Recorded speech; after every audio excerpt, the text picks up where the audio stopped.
Agora pasou xa, e non hai paragüeiro que o arranxe. E é mellor calar por si acaso, por se volven e te untan e che din.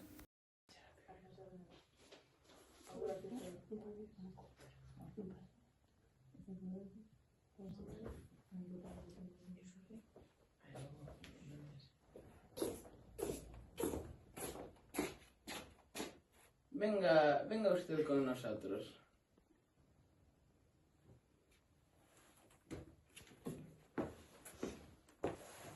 Vamos. ¿Dónde estaba usted el sábado a las 2 de la mañana? Aguanta, Eduarda. Aguanta ou pérdeste. Aguanta como aguantan todos, aunque despois os amigos che digan que ti non tes o que ten que ter unha muller porque si mo fan a min mórdolles o corazón. Todo o mundo é moi valente, todo o mundo.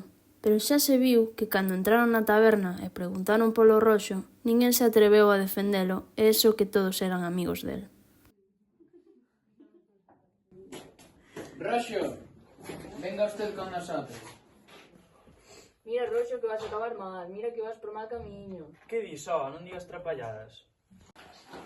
Ás veces hai que aguantar e deixar os dereitos e as valentías a unha beira, porque de nada che vale que vayas alí e digas: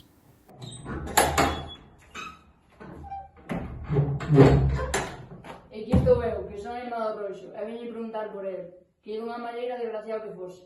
Yo non sei nada, pregúntale al juez. E o mellor, cóllente, e mañá apareces ti tamén tirado nunha cuneta. Venga con nosotros que tenemos que ir a arreglar un par de asuntos. No, eu estou aquí tomando algo tranquilamente e non teño nada que arranxar con vos.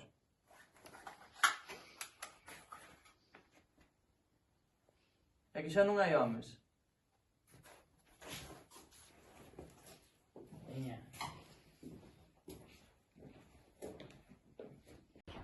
Veña, que vas a subir a camioneta.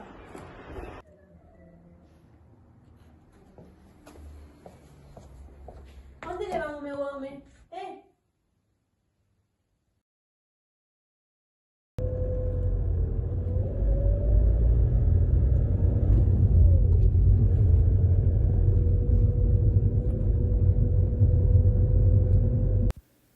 O demais xa o sabes ti.